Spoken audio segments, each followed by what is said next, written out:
Hello friends, welcome back to another 10-minute tutorial video, or the series that I have not yet chosen a name for. But in this series we are going to break down one word stroke by stroke, practice each of those strokes, and then squish them together to create a word. So for this first video, well, I shouldn't say first because our last video technically was the first, and that is the video where we went over the basic strokes.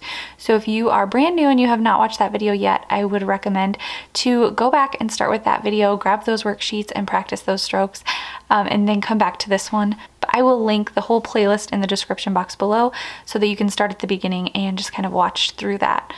But for this video, I have covered up our word here, and here are the strokes for the word that we're going to do.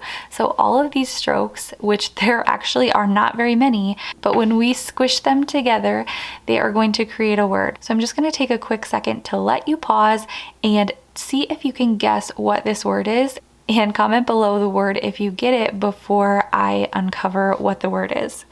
All right, so I'm curious to see how many of you were able to guess what the word is without seeing it all squished together. But our word that we have for today is minimum. Now, kind of a weird word, but this is a fun one when it comes to hand lettering and calligraphy because it just takes up a couple of strokes. So we will go over those strokes one at a time, but if you just kind of look through our strokes right here, you can see we have a downstroke, an overturn, a compound curve, and an underturn. And then we just kind of repeat those over and over. I think those might be our only four. Over and over, and then we add a couple of dots for our eyes, and those are going to create so many different letters in this word. So let's go ahead and have a little overview of the 4 different strokes that we're going to practice to create our word. So I'm going to turn my page to the side a little bit. This just helps me to be able to hold my pen in a little bit more natural of a position. So if you were just sitting kind of straight at your table, I would recommend turning it a little bit so that you can hold your pen a little bit more naturally and not have to like bend your wrist back. All right, so we are going to start here with just a super basic downstroke. So if you remember from our last lesson, when we pull the pen down towards ourselves, we're going to push a little bit harder and we're going to have a thicker line. So usually when we have downstrokes, those are thicker, and then our upstrokes are going to be thinner. Now yours might look a little bit different depending on what type of pen you're using, but for me, I am using a Sharpie stained, which I would say is kind of a medium to larger size brush pen. It's very flexible, so I actually could get quite a bit thicker of a stroke with this brush pen, but because I am just trying to use these worksheets and I'm not drawing like really large, I'm not going to press down super firmly. If you have a harder time with that, you could use a smaller type of brush pen like a Pentel Touch. I think that is a great brush pen to use, especially if you are a beginner learning how to hand letter. All right, so now that we've practiced those, this next one we have is our overturn. And this is where we're going to start right here at the bottom of our stroke. We're going to go up and then over. So since our first part of our stroke is going up, that's going to be the thinner part, and then we're going to push down harder as we come back down to get a thicker stroke on that second half.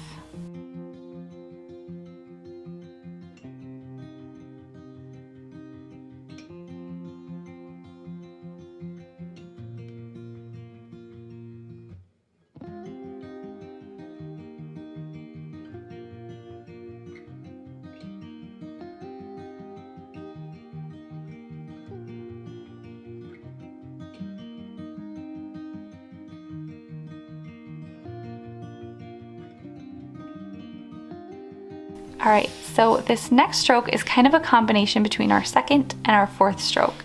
We are going to go up and around, push firmer on that downstroke, and then we're going to lighten back up to come back up for this ending. So this is going to make like this stroke here that ends our M and then goes back up into the I. It's going to do our N and then come back up, another M, and then that last M here. So we're just going to start at the bottom, light pressure, push a little bit harder, and then light pressure again. And we're going to start at the bottom, light pressure, just start to push a little bit harder as we come down, and then lighten back up. I'm not having to push too much more because this is, like I said, a medium to larger size brush pen, but if you're using something smaller, you might have to push a little bit more.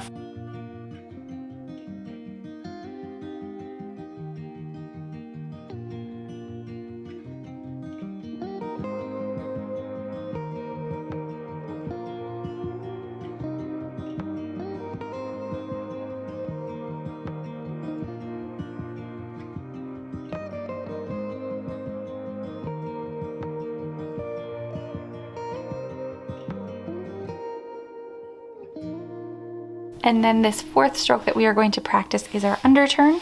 So we're starting from the left again, but since we're starting up higher and then coming down, the first part of our stroke is going to be thicker, and then it's going to lighten as we go back up and around. So we're going to push harder and then lighten up our stroke when we go back up. Start out with firm pressure and then lighten up as we go back up. And hopefully as you continue to practice this over and over, hopefully this will become a little bit like muscle memory for you, so that you don't even think much about it. You just know that when your brush pen is coming down towards the bottom of the page, you know that you're going to automatically push a little bit harder. And then when you go around those curves and start to come back up, you just kind of automatically lighten up on that pressure. All right, so now that we have learned those 4 strokes, it is just those 4 that's going to help us create our word minimum. Now I am going to use a different brush pen here for a second because I want to show you, I'm going to take it 1 stroke at a time and go back and forth between colors. And one thing about these Sharpie stained brush pens is they take a long time to dry. So if I would do that with the Sharpie stained, they would probably bleed into each other. So instead, I am going to switch back and forth between a light pink and a dark pink of the Pentel Touch. That way you can see the individual strokes by themselves and see how they form those letters. Now, if you are practicing this for yourself, you don't have to use 2 different colored pens, but if you are kind of struggling to see which strokes, like where they end and where they start again, this can be a really good practice. I personally do like to lift up my pen just about after every stroke. And so if you're not really sure like where, if you find yourself, you know, writing 3 letters without lifting up your pen, then this could be a really good practice for you to kind of see some of those options of where you could start lifting up your pen. I think that helps with so many different things. I won't get into all the reasons why I do that now, but I do have a video about creating neat and even hand lettering. I can link that in the description box below. And I think that's one of the things that can help you with that neat and evenly spaced and evenly sized hand lettering. So we can see here that we just have our basic downstrokes here. We have 3 of those. And then we have our underturn here, another one here. We have 1 overturn here. This one right there, and then we have several of these compound curves, 1 right here, 1 right here, 1 right here, and another one right here. So it's kind of fun to break it down and see that to make a whole word, you literally just need to know how to make these 4 shapes, and you can squish them all together, take it slowly, 1 at a time, and create hand lettering. Now you actually could add a curve to the front of this one too if you wanted.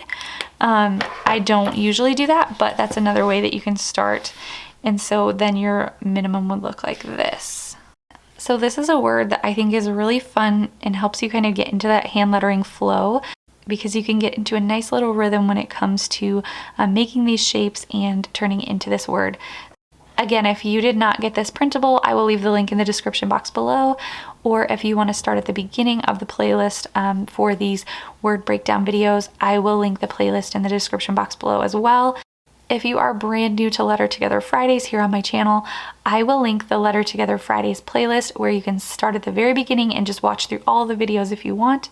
But otherwise, I hope that this helps you to create beautiful hand lettering, to practice some of these strokes, and kind of get them down like second nature.